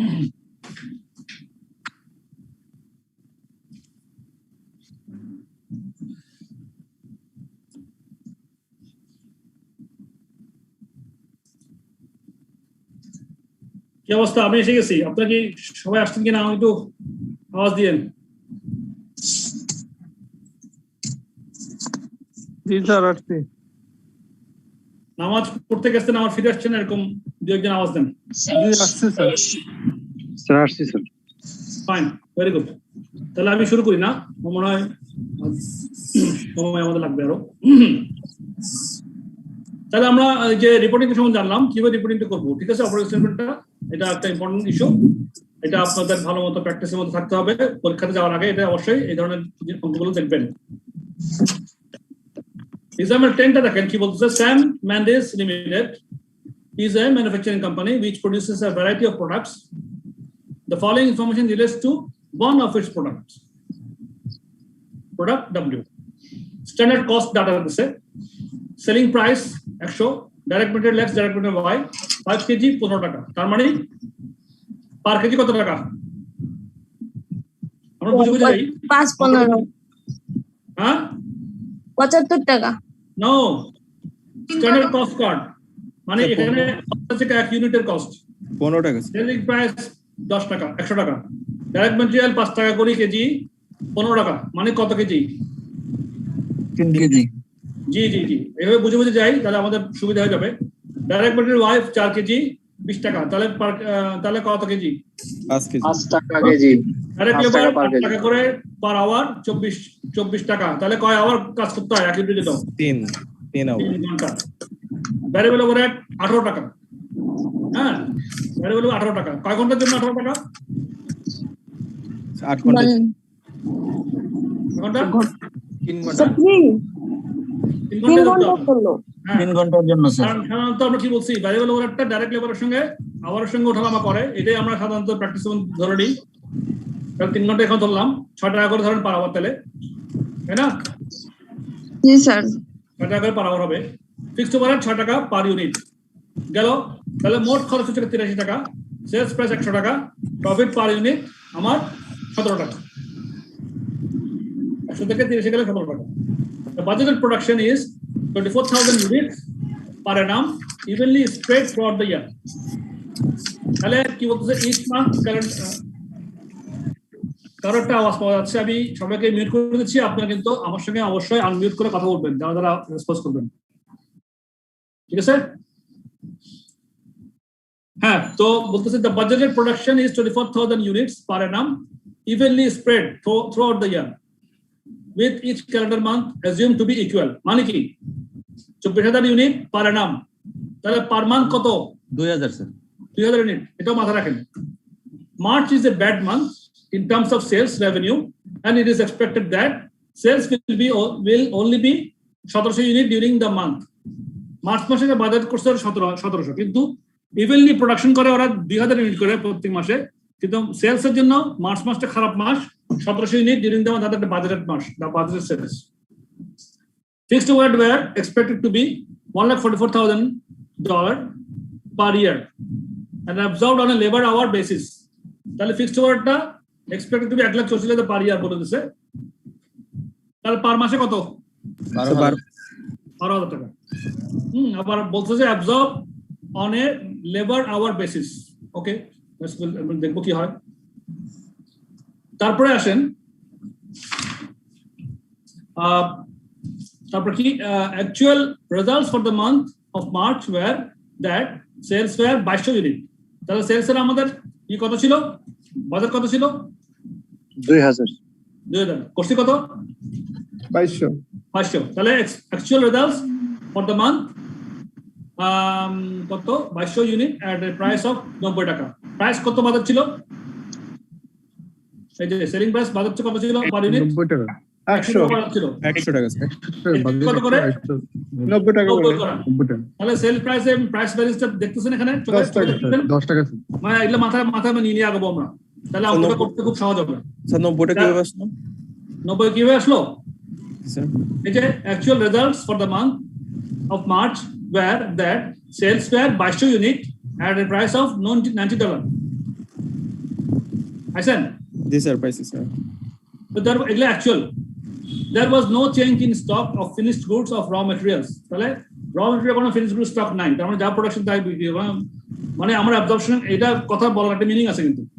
নো চেঞ্জেস ইন স্টক মানে হচ্ছে আমার প্রফিটের মধ্যে কোনো ঝামেলা নেই, আমার ইনভেন্টরি ক্রিয়েট হয়নি এখানে, সহজ করে দিল জিনিসটা। The purchases during the month were 11,300 kg of material X at 2 টাকা 80 পয়সা per kg and 18,300 kg of material Y at 5 টাকা 30 পয়সা per kg। তাহলে আমার ডিউরিং দ্য মান্থ কত পারচেজ করা উচিত ছিল এবং কত পারচেজ করছি, সেখানে আমার ম্যাটেরিয়াল আবার কত দাম দিয়ে কেনা উচিত ছিল, কত দাম দিয়ে কিনছি। প্রাইসটা দেখেন আমার উচিত ছিল কত, ম্যাটেরিয়াল এক্সটা 2200 ইউনিট আমার প্রোডাকশন করছি, 2200 ইউনিট করছি। আচ্ছা, এরপর আসতেছি আমরা কত ছিল কত করছি সেটা বের করব আমরা। তারপর আমাদের 4800 labour hours were work at the rate of 8 টাকা 10 পয়সা per hour and 1600 hours at the rate of 8 টাকা 30 পয়সা। তাহলে লেবার আওয়ারের একটা ডিফারেন্স আমরা দেখতে পাচ্ছি এখানে। এখানে লেবার আওয়ার কি ছিল, কি হওয়া ছিল এবং কি করছে 8 টাকা রেট ছিল, এখানে কিন্তু 8 টাকা 10 পয়সা 8 টাকা 30 পয়সা। আমি এখানে প্রাইস ডিফারেন্স রেট ডিফারেন্স দেখতে পাচ্ছি। আওয়ার ওয়ার্ক কত সেটা বের করতে হবে, তাহলে এফিসিয়েন্সি ভ্যালুটা বের করব।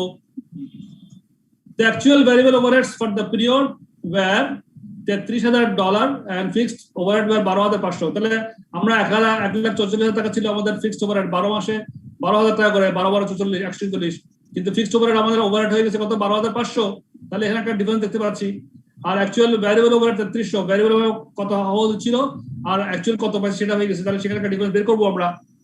এবার বলছে the company uses an absorption costing system and values its raw material at standard cost.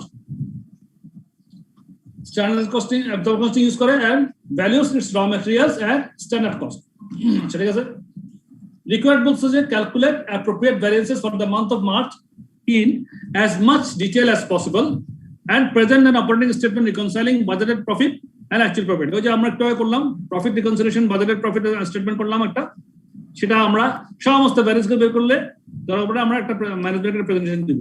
You are not required to calculate mix or yield variances as Sam Mendes Limited does not sub-analyze the material usage variance। Mix variance সম্বন্ধে আমরা next চ্যাপ্টারে শিখবো, এগুলা আপাতত এখানে নাই, বলেও দিচ্ছি যে করার দরকার নেই। সো লেটস ডু, আমরা ভ্যারিয়েন্স গুলো তাহলে বুঝে নিই আগে কি কি ভ্যারিয়েন্স আমরা, তাহলে আমাদের কি করতে হবে। আমাদের বলছে appropriate variance for the month of March is as much as possible and present an operating statement reconciling budget profit with actual profit, operating statement reconciling budgeted profit with actual profit। তাহলে start করব কি দিয়ে, budgeted profit দিয়ে। একটু আগে বললাম না আমরা শিখলাম যে এখানে স্টার্ট করব কি দিয়ে, বাজেটেড গ্রস প্রফিট দিয়ে, কেমন না? আচ্ছা, সেটা ঠিক আছে। তার আগে কিছু ওয়ার্কিং করে ফেলি। আগে আমরা আমাদের তো সমস্ত ভ্যারিয়েন্স গুলো বের করতে হবে না, সেলস ভ্যারিয়েন্স গুলো বের করতে হবে, ম্যাটেরিয়াল ভ্যারিয়েন্স গুলো, variable variance, fixed overhead variance, variable overhead, direct overhead variance, সমস্ত ভ্যারিয়েন্স গুলো বের করতে হবে না? জি স্যার, জি স্যার, বের করতে হবে। তাহলে আমরা বের করি আগে, তারপর আমরা স্টেটমেন্টে যাব, বুঝছেন? তাহলে আমরা একটা একটা করে ভ্যারিয়েন্স বের করি, আপনি একটা নোট রাখেন কোনটা কত ভ্যারিয়েন্স হচ্ছে, তাহলে আমরা পরে হিসাব করতে আমাদের সুবিধা হবে। Let's do. আমাদের প্রথমে দেখি ম্যাটেরিয়াল এক্স এর ভ্যারিয়েন্স কত। ম্যাটেরিয়াল এক্স এর মধ্যে কত স্ট্যান্ডার্ড কোয়ান্টিটি স্ট্যান্ডার্ড প্রাইস কত ছিল, কই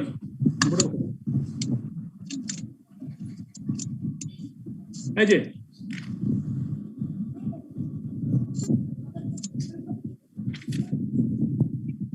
হ্যাঁ, এই যে ম্যাটেরিয়াল এক্স। তাহলে প্রথমে আমরা ইউসেজ ভ্যারিয়েন্ট বের করি। 5 কেজি করে আমার কত অ্যাকচুয়াল কত লাগছে, 2200। ম্যাটেরিয়াল কত লাগছে আমরা, হ্যাঁ 2200 ইউনিট। এই যে material x purchase during month 11,300 unit x, 11,300 কিনছি, কিন্তু কেনা উচিত ছিল কত, আমার প্রোডাকশন কত এই মাসে। Actual results for the month of March were that sales were 22 unit at price sales যেটা no finished goods, তার মানে যা প্রোডাকশন করছি তাই সেল করছি, তারপরে 22 ইউনিট প্রোডাকশন করছি। There was no change in stock of finished goods, তার মানে কি যা প্রোডাকশন করছি তাই বিক্রি করছি, তারপরে 22 ইউনিট আমার প্রোডাকশন করছি।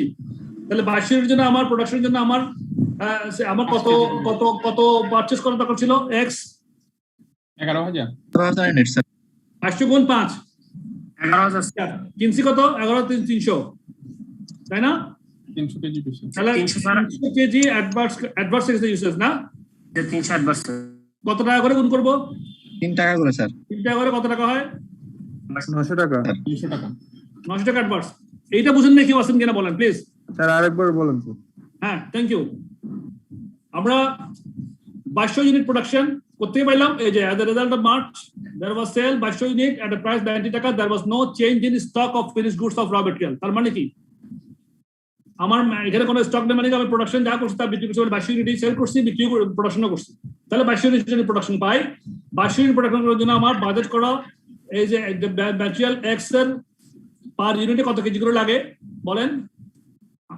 5 কেজি 3 কেজি সরি না 5 কেজি ছিল পার ইউনিট 5 কেজি না 5 কেজি ছিল পার ইউনিট আর ভ্যালু ছিল $3 করে 3 টাকা করে পার ইউনিট 3 টাকা করে তাহলে 5 কেজি করে লাগে 2200 তে তাহলে আমার কত কেজি লাগে 11,000 কিনছি কত এই জায়গা লেখা আছে purchase during the month 11,300 KG of material x তাহলে কত কেজি বেশি কিনলাম 300 কেজি 300 কেজির প্রাইস 3 টাকা করে 3 5 15 টাকা বের করছিলাম 3 টাকা করে 300 কেজির দাম কত টাকা 900 টাকা অ্যাডভান্স যিনি প্রশ্ন করছিলেন কে আপনি বুঝছেন কিনা বলেন কথাটা জি স্যার বুঝছি স্যার থ্যাংক ইউ তারপর আসেন এটা আমরা ভলিউম এক্স এর ভলিউমটা পেয়ে গেলাম তারপরে আপনার ওই যে এক্স এর ক্ষেত্রে আমার কি প্রাইস ব্যালেন্স দেখতে হবে আমাদেরকে প্রাইস কিনছি কত দিয়ে এট দ্য রেট অফ 2 টাকা 80 পয়সা করে কিনছি কিনা বাজার ছিল কত টাকা 3 টাকা করে 3 টাকা করে কয় টাকা কম না বেশি 0.20 কম দিয়ে কিনছি স্যার 2 টাকা 20 পয়সা কিনছি 20 পয়সা কম দিয়ে কিনছি তো 20 পয়সা দিয়ে গুণ করেন 11,300 গুণ করেন 260 টাকা স্যার হ্যাঁ 260 টাকা 2260 টাকা স্যার হ্যাঁ 2260 টাকা ঠিক আছে 2260 টাকা এসে গেল তাহলে পারচেজ আমাদের এক্সট্রা মধ্যে দুটো ব্যালেন্স বের করার টাকা দুটো বের করছি একটা ভলিউম নোট রাখেন কত হ্যাঁ ইউসেজটা 900 অ্যাডভান্স আর প্রাইসটা 2260 টাকা ফেভারেবল নোট রাখেন কেমন পরে যোগ করতে হবে আমাদের এবার ওয়াইটা আসেন ওয়াই ম্যাটেরিয়ালটা আসেন কিনছি কত 18,300 কিনছি কিনা উদ্দেশ্য কত ওয়াই আমার ডাইরেক্ট ম্যাটেরিয়াল ওয়াই 4 কেজি 20 টাকা বাড়ায় মানে 5 টাকা করে দাম 4 কেজি তাহলে আমার 2200 ইউনিটের জন্য কত কেজি দরকার ছিল 8800 কেজি স্যার 8800 কেজি কিনছি কত কেজি 8300 কেজি তাই না জি স্যার 500 কেজি বেশি কিনছি জি স্যার 500 কি ফেভারেবল নাকি ফেভারেবল স্যার ফেভারেবল তো কম কিনছি 500 কেজি কম কিনছি ফেভারেবল 500 ইনটু কত টাকা 5 টাকা স্যার কত টাকা হয় তাহলে 44,000 টাকা না 2500 টাকা হয়েছে স্যার 500 ইনটু 5 টাকা 40,000 টাকা হবে 500 ইনটু 5 2500 হয় sir sir question favourable sir favourable sir কোশ্চেনটা একটা কোশ্চেন ছিল স্যার মানে এই যে এখানে 24,000 টাকা ইয়া হচ্ছে প্রোডাকশন স্যার প্রোডাকশন বাজেট কিন্তু নিচে স্যার এটা actual result of the month were the sales were মানে সেলস এর কথা বলতেছে এখানে তো প্রোডাকশনের কথা বলতেছে না এই কথাটা আমি স্টক যেহেতু চেঞ্জ হয় নাই এখানে স্টক চেঞ্জ হয় না কথা আমি তিনবার বলছি আপনাদের আপনারা খেয়াল করেন নাই there was no change in stock of finished goods there was no change in stock of finished goods or raw material তার মানে এই কথাগুলো অর্থ আছে তো বুঝছেন না সেটা মানে স্যার একটু বুঝাবেন জি এটা মানে হচ্ছে প্রোডাকশন হয়েছে 2200 এবং এটা সেল হয়েছে 2200 কোনো ইফেক্ট পড়েনি কোনো এফেক্ট পড়েনি there was no change in stock no change in stock very significant point কিন্তু এই কথাটা no change in stock এরকম কথা আপনার প্রশ্নে থাকবে এগুলাই আমাদেরকে বুঝতে হবে কিন্তু এই ছোটখাটো বিষয়গুলো আর কিছু না আমাদের কনসেপ্ট সবারই ক্লিয়ার কম বেশি জি স্যার কোশ্চেন পড়ার সময় ছিল না স্যার পিওর করতে হবে আমাদের কনসেপ্টটাকে পিওরলি করতে হবে তাহলে ইনশাআল্লাহ আমরা পরীক্ষাতে আটকাবো না এই যে নো চেঞ্জ ইন স্টক এই কথাটা ইম্পর্টেন্ট এই পরীক্ষাতে প্রায় প্রশ্ন দেখবে অনেক প্রশ্ন থাকবে এরকম সো এগুলো আমাদের জানতে হবে জানানো থাকতে হবে সো আমরা চলে আগাই তাহলে 500 ইউনিট আমরা অ্যাডভান্স পাইলাম ফেব্রুয়ারি পাইলাম বাইতে কত টাকা করে গুণ করব 5 টাকা করে গুণ করব 5 টাকা করে স্যার 5 টাকা করে 250 টাকা 2,500 টাকা কি ফেভারেবল না অ্যাডভান্স ফেভারেবল স্যার নোট রাখেন লিখে রাখেন এরপরে ভলিউম গেল গেল এবার প্রাইসে আসেন প্রাইসে আমরা কত করে কিনছি কত করে কিনা হচ্ছিল আমার 5 টাকা করে কিনা হচ্ছিল 5 টাকা 30 পয়সা করে কিনছি কত টাকা বেশি দিয়ে কিনছি 30 পয়সা 30 পয়সা দিয়ে কিনছি তাহলে কত ইউনিটের জন্য গুণ করব অ্যাকচুয়াল ইউনিট কত কিনছি 8,300 কেজি গুণ 0.3 কত হয়? 2490 হয় স্যার। 2490 অ্যাডভান্স হয় না? অ্যাডভান্স আপের নোট। তাহলে আমাদের ম্যাটেরিয়াল সংক্রান্ত কাজ শেষ, এবার আসেন লেবার সংক্রান্ত কাজে। দ্রুত লেবার কত ইউজ করা হচ্ছিল? লেবারের প্রথমে আমরা দেখবো যে ইফিসিয়েন্সি ভেরিয়েন্স কত ব্যবহার, কত ঘন্টা ব্যবহার করা হচ্ছিল, কত ঘন্টা করছি। তাহলে আমাদের 2200 ইউনিটের জন্য কত ঘন্টা ব্যবহার করা হচ্ছিল? লেবার চলে আসি, direct labour at the rate of 8 টাকা পার ডলার, 24 টাকা। তাহলে কত লেবার কত ঘন্টা পার ইউনিট? 3 আওয়ার। 2200 জন্য কত ঘন্টা? তাহলে 3 × 22 6600 ব্যবহার করছি কত ঘন্টা? Per hour 4000 sir. Sir total sir ভাগ করে রাখছি স্যার, এটা স্যার যোগ করেন। 4800 যোগ 1600 6400 না? 6400 ঘন্টা ব্যবহার করছি। তাহলে আমার কম করছে 200 ঘন্টা কি হয়েছে? স্যার লেস 200 ঘন্টা ফেভারেবল। আমাকে আপনি ভ্যারিয়েন্স অ্যানালিসিসের টার্মসে উত্তর দিবেন। 200 ঘন্টা কি হয়েছে বলেন? ফেভারেবল। এফিসিয়েন্সি ভ্যারিয়েন্স ফেভারেবল হয়েছে 200 ঘন্টা। হ্যাঁ, তাহলে 200 ঘন্টা রেট কত করে ছিল? কত করে ধরবো? 8 টাকা দিয়ে গুণ করেন। 1600 ফেভারেবল স্যার। ফেভারেবল পেয়ে গেলাম, নোট রাখেন। এটা এফিসিয়েন্সি ভ্যারিয়েন্স লেবারের। এবার লেবারের রেট ভ্যারিয়েন্স বের করতে হবে, তাই না? স্যার 6400 টা একটু বুঝে দিবেন একবার। 6400 আওয়ার অবশ্যই দিব। 6400 টাকা। আপনি এখানে দেখেন, লাস্ট লাইন দেখেন, 4800 labour hours were work at a rate of 8 টাকা 10 পয়সা hour and 1600 hour at the rate of 8 টাকা 30 পয়সা। তাহলে 4800 আর 8600 তাহলে কত হয়? যোগ করলে 6400। বুঝছেন না? জি স্যার বুঝছেন? ওকে, এবার আমরা তাহলে ইউসেজটা এফিসিয়েন্সি পেয়ে গেছি। এবার কি রেট? এবার রেটটা করার জন্য আমাদের তো 8 টাকা করে রেট, তাই না? 8 টাকা করে রেট। কিন্তু আর এখানে আমাদের দুইটা রেটে করছি, দুইটা রেটে গুণ করে আগে দেখেন কত টাকা হচ্ছে। অ্যাকচুয়াল কত টাকা লেবার পে করছি? 8 টাকা 10 পয়সা একটা, 8 টাকা 30 পয়সা একটা। 8 টাকা 20 পয়সা। 4800 গুণ কত? 8 টাকা 10 পয়সা 8 টাকা 10 এম প্লাস, তারপরে 1600 গুণ 8 টাকা 30 এম প্লাস। এমআরসি দিলে 5160। 5160। আর খরচ করছি কত টাকা? খরচ করা উচিত ছিল কত টাকা? এটা অ্যাকচুয়াল খরচ করা উচিত কত টাকা? 51200 স্যার। স্যার না 6400 ইনটু 8 স্যার। ওইটা 51200 হলো। 51200 হয় ভাই। আচ্ছা 51200 6400 ইনটু 8 960 ভেরিয়েন্স আছে অ্যাডভার্স রেট 960 টাকা। হ্যাঁ, তাহলে আমাদের তাহলে আমাদের 200 ঘন্টা তাই না? জি স্যার। ওকে, তাহলে লেখা রাখেন, নোট রাখেন। অ্যাডভান্স 960 টাকা রেট ভেরিয়েন্স। চলে আসেন, এরপরে আসেন। তাহলে আমার দুটো পার্ট চলে গেল, ম্যাটেরিয়াল শেষ, লেবার শেষ। এবার আসেন ভ্যারিয়েবল ওভারহেড। তো ভ্যারিয়েবল ওভারহেডে কি ছিল? আমাদের এফিসিয়েন্সি ভ্যারিয়েন্স দেখা রাখে। এফিসিয়েন্সি ভ্যারিয়েন্স কথা বলা ছিল 2200 ইউনিটের জন্য 3 ঘন্টা করে, তাই না? রেট কত টাকা? ভ্যারিয়েবল ওভারহেড 6 টাকা করে ছিল। 6 টাকা। 6 টাকাটা আপনারা কিভাবে বের করছি? এটা কি সবাই বুঝছেন কিনা বলেন? আমি প্রথমে বলে দিয়েছিলাম 6 টাকা পার আওয়ার কেন হলো, এটা বলেন প্লিজ। এটা একটু ইম্পর্টেন্ট, অনেকে হয়তো মিস করতে পারেন। ভ্যারিয়েবল ওভারহেড 18 টাকা লেখা আছে। আমি ডিরেক্ট লেবার ইজ দ্য সংক্ষিপ্ত স্যার। জি জি, আবার বলেন, একজন বলেন তো কি? ডিরেক্ট লেবার যেহেতু 3 ঘন্টা, আমি ধরে নিচ্ছি যে ভ্যারিয়েবল ওভারহেডও 3 ঘন্টাই আমার করতে হবে। তাহলে আমার পার ইউনিটে যদি 18 টাকা লাগায়, তাহলে ঘন্টায় 3 ঘন্টা মানে 6 টাকা পার ঘন্টা। এটাই তো হিসাব। এটা সবাই বুঝছেন তো না? এটা অনেকে মিস করেন, তো এই জন্য আমার বারবার জিজ্ঞেস করছি। কেউ বুঝুন নাকি? বলেন। আচ্ছা বুঝছেন, ফাইন, গুড।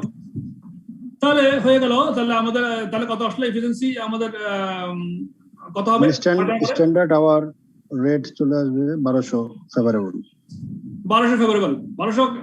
200 ঘন্টা গুণ 6 টাকা, 1200 টাকা এসে গেল। আর এদিকে আপনার ওই যে আমাদের যে এবার অ্যাকচুয়াল কত? 38000। এই যে অ্যাকচুয়াল ভ্যারিয়েবল 33000 টাকা। 38400 ছিল। হ্যাঁ, 6800 5400 টাকা আসবে ফেভারেবল। 6400 টাকা, 6400 ঘন্টা, তাই না? গুণ 6 টাকা করে কয় টাকা হয়? 38400 টাকা আমাদের বাজারে ছিল, কিন্তু অ্যাকচুয়াল হিসেবে কত? 33000 টাকা। তাহলে ডিফারেন্স কত হলো? 5,400 টাকা ফেভারেবল স্যার। 5,400 ফেভারেবল। ফেভারেবল। তাহলে সবগুলা পাইলেন, এটা নোট করছেন? জি। তাহলে এরপরে আমরা কি করলাম, material X material Y balance 4টা বের করলাম, লেবার ব্যালেন্স 2টা ব্যালেন্স বের করলাম, আর ভ্যারিয়েবল ওভারহেড 2টা ব্যালেন্স বের করলাম। হ্যাঁ, এবার ফিক্সড ওভারহেড আসেন। আমার সারা বছরে ছিল 1,44,000 টাকা fixed overhead. Fixed overhead were expected to be 1,44,000 টাকা for the year and absorb as labour over basis. তাহলে 1 লাখ মাসে ছিল 144 তাহলে 12,000 টাকা পার মাস। কোর্সটি কত? 12,500 টাকা। তাহলে 500 টাকা অ্যাডভান্স। কি হলো? 500 টাকা অ্যাডভান্স স্যার। বাস, এটাও নোট রাখেন, এটাও নোট রাখেন। হ্যাঁ, এটা হচ্ছে আমার এক্সপেন্ডিচার, ফিক্সড ওভারহেড এক্সপেন্ডিচার। এবার ফিক্সড ওভারহেড ভলিউম ব্যালেন্স বের করতে হবে না একটা? জি স্যার। ভলিউম ব্যালেন্স বের করেন। আমার বাজারের আউটপুট ছিল কত? 2000 ইউনিট স্যার। 2000 আর অ্যাকচুয়াল আউটপুট হচ্ছে কত? 2200। 200। তাহলে ফেভারেবল হইলো না? 200 ফেভারেবল হইলো। আর আমাদের fixed overhead cost per unit কত ছিল? 6 টাকা স্যার। 6 টাকা। 6 টাকা কিভাবে পাইছি বলতে পারেন? উপরে তো দেওয়া আছে স্যার, ফিক্সড ওভারহেড 6 টাকা। দেয়া আছে 6 টাকা। তাহলে 6 দুগুণ 1200 টাকা কি ফেভারেবল না? ফেভারেবল। তাহলে সবগুলো এখন ব্যালেন্স পেয়ে গেছি আমরা, ঠিক কি না? সেলিং এর গুলো পাই নাই স্যার। কস্টগুলো পেয়ে গেছি সব, কস্টের সব পাইছি। এবার আসেন সেলস এর। সেলস এর মধ্যে ব্যালেন্স কয়টা? 2টা, একটা সেলস ভলিউম, একটা সেলস প্রাইস। তো সেলস ভলিউমের মধ্যে কত ছিল? আমার বাজার ছিল কত? 1700 March. That March is a bad month in terms of sales revenue and it is expected that sales will only be 1700 unit during the month. Expected ছিল 1700 ইউনিট, কিন্তু বিক্রি করছি কত? 2200 ইউনিট। তাহলে বেশি বিক্রি করলাম, ফেভারেবল হলো না অ্যাডভার্স হলো? কত ইউনিট ফেভার হলো? 500 ইউনিট স্যার। 500 ইউনিট ফেভার হলো। এবার ভলিউমকে আমি প্রফিটে ভ্যালু করি, তাহলে আমার প্রফিট আমার কত ছিল? 17 টাকা পার ইউনিট স্যার। 17 টাকা। 17 ইনটু 500 টাকা, তাহলে কত হয়? 8,500 টাকা। তাহলে আমার ফেভারেবল হয়ে গেল, পেয়ে গেলাম sales volume variance, sales volume profit variance, ঠিক তো? এবার সেলস প্রাইস ভ্যারিয়েন্স বের করে, প্রাইসের মধ্যে কোনো ডিফারেন্স হচ্ছে কিনা? প্রাইস আমার 100 টাকা ছিল বাজেটের, আর 90 টাকা বেচছি, তো 10 টাকা করে কি কম বেচছি না বেশি বেচছি? কম। অ্যাডভান্স 10 টাকা করে। কত ইউনিট? 500 ইউনিট। 500 ইউনিট। তাহলে আমার টোটাল কত অ্যাডভান্স? 22,000। এবার আমাদের ক্যালকুলেশন শেষ, সব ভ্যারিয়েন্স বের করে ফেলছি। এবার আমরা স্টেটমেন্টটা করব। স্টেটমেন্ট করেন, তাহলে বাজারের প্রফিট কত ছিল আমাদের? বাজারের প্রফিট কত? 17 টাকা করে 1700 ইউনিট। 37,400 স্যার। কি? 37,400 না না স্যার, 28,900 স্যার। 17 টাকা করে 1700 ইউনিট, তাহলে 28,900। 27 ইউনিট আমাদের বাজার ছিল না? জি স্যার। 27 ইউনিট বাজার ছিল, তাহলে কত টাকা? 17 টাকা প্রফিট করলে গুণ করলে কত? 28,900।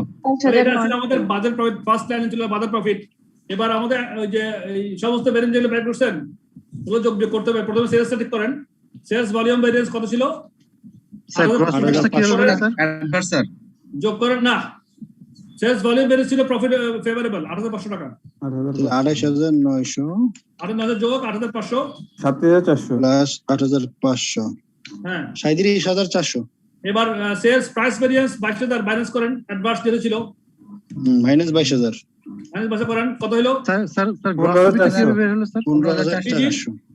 স্যার গ্রস প্রফিটটা স্যার একটু রিপিট করবেন? হ্যাঁ অবশ্যই। বাজারের গ্রস প্রফিট আমাদের 8,900, এটা বুঝছেন?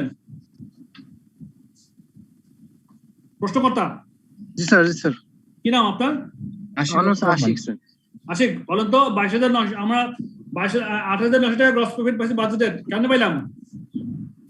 এটা স্যার একটু মানে বুঝতেছেন না, এইজন্য। আচ্ছা, এই যে দেখেন এখানে লেখা আছে, দেখেন আমার কার্সর দেখতে পাচ্ছেন? Cursor? G sir. March is a bad month in terms of sales revenue and it is expected that sales will be only 1700 unit during this month. তাহলে আমরা মার্চ হিসেবে 1700 ইউনিট হচ্ছে আমার বাজেটেড সেলস। জি sir. আর profit per unit cost কাটতে দেখতে পাচ্ছি 17 টাকা। 1700 ইউনিটকে 17 টাকা দিয়ে গুণ করলাম, তাহলে বাজেটেড প্রফিট কত টাকা? 8,900 টাকা।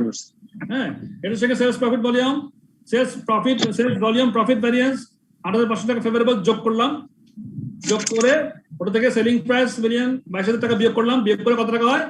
15,400 আসছেন? 15,400 হাতে রাখেন। এবার কস্ট ভ্যারিয়েন্স গুলো যোগ বিয়োগ করতে হবে না?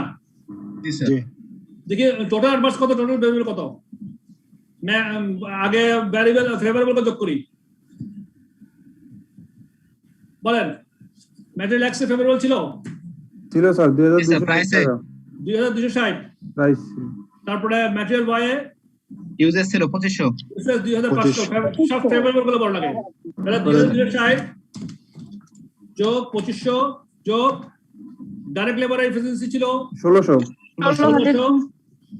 যোগ ভ্যারিয়েবল ওভারহেড কি ছিল 1200 5400 1200 যোগ 5400, তারপরে আর ফিক্সড ওভারহেড কত ছিল 1200, তার টোটাল কত হয় 14160 14160 টাকা ফেভারেবল আমার টোটাল ভ্যারিয়েন্স। আর অ্যাডভান্স টোটাল ভ্যারিয়েন্স কত টাকা, ম্যাটেরিয়াল এক্স এ কত 900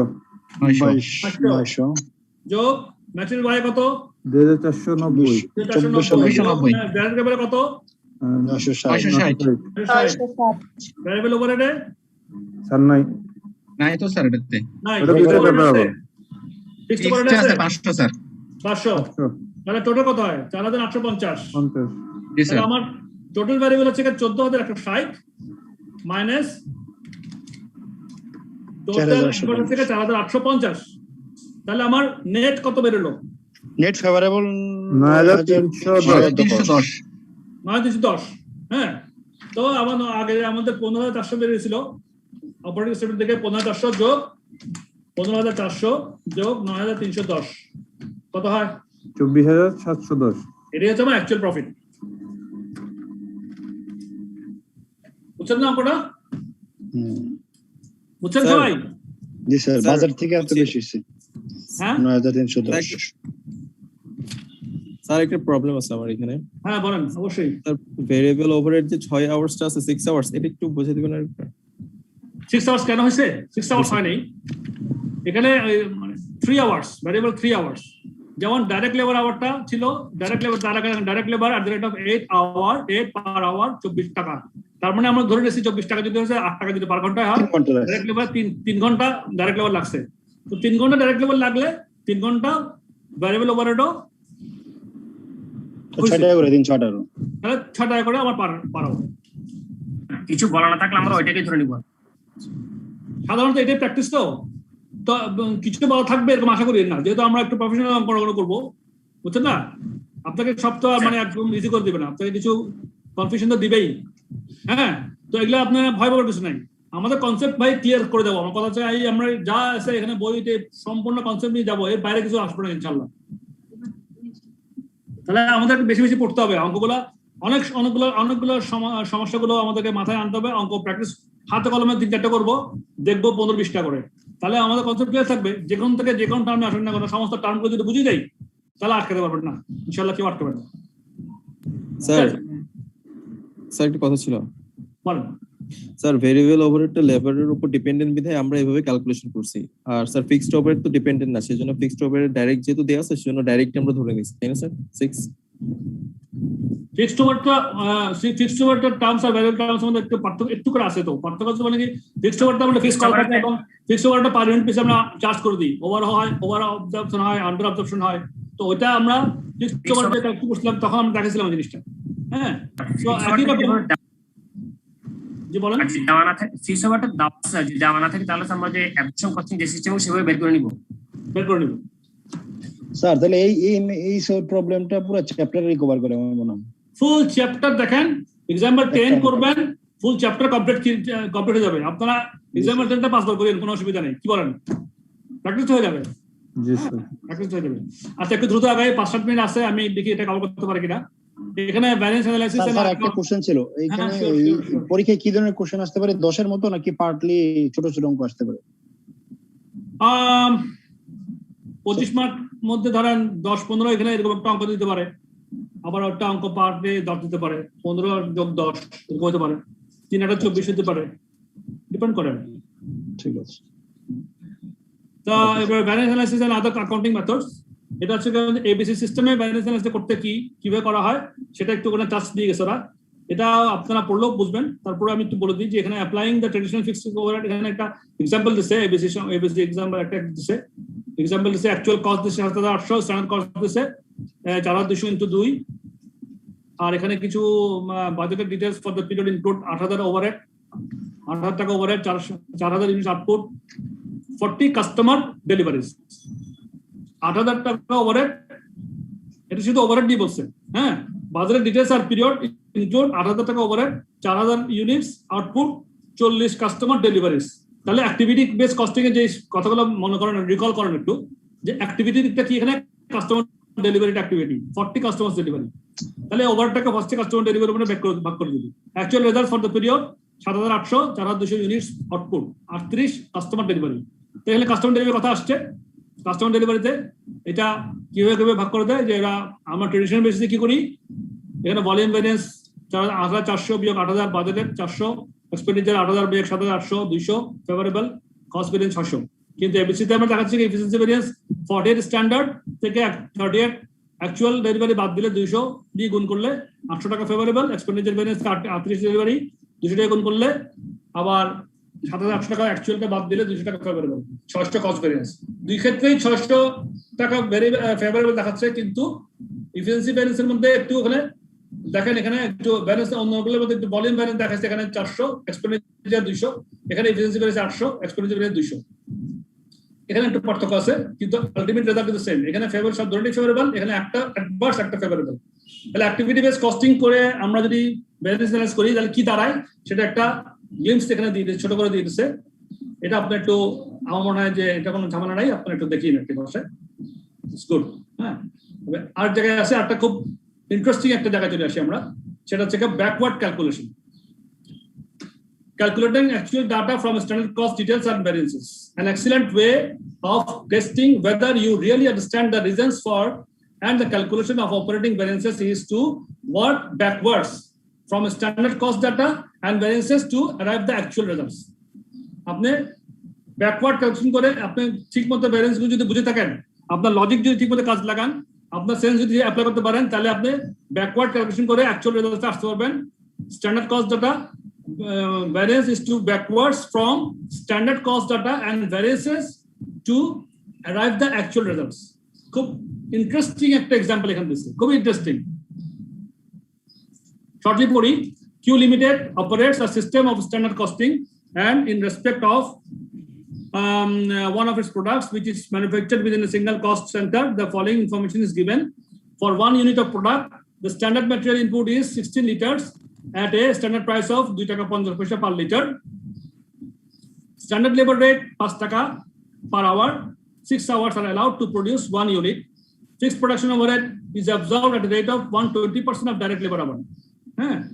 তারপরে during last 4 weeks accounting period, the following occurred. Actual result বলছে the material price variance was extracted on purchase and the actual price paid was 2 টাকা 45 পয়সা। 2 টাকা 8 টাকা করে যেটা করা ছিল পার লিটার, তাহলে 2 টাকা 45 পয়সা কিনছে। 5 পয়সা কি হইছে প্রাইসের? 5 পয়সা ফেভারেবল, প্রাইসের মধ্যে ফেভারেবল হইছে। জি, total direct labour cost 1,21,500, total fixed production overhead cost incurred 1,50,000। আর variable include direct material price, favourable কত?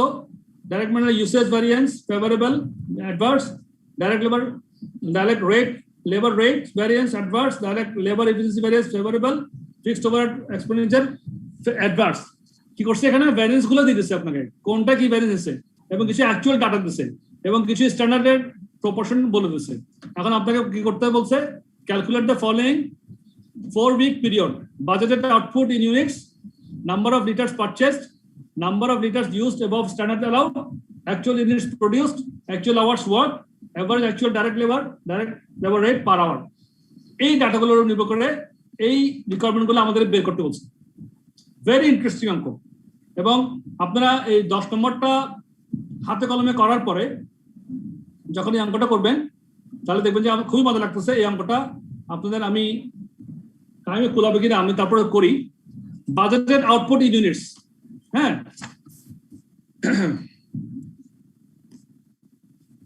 আগামী ক্লাসের জন্য রাখি স্যার, ইম্পর্টেন্ট। জি স্যার, আগামী ক্লাসের জন্য রাখি। আপনারা যেটা দিছে আগামী ক্লাসে এটা টাচ করে আমরা নেক্সট চ্যাপ্টার চলতে বলছিলাম, ঠিক আছে? আমার মনে হয় যে ওকে স্যার, এভাবে তাড়াহুড়ো না করি, যতটুকু পর্যন্ত আছে করছি আমরা। একটু পর্যন্ত আপনাদের কেমন লাগছে বলুন।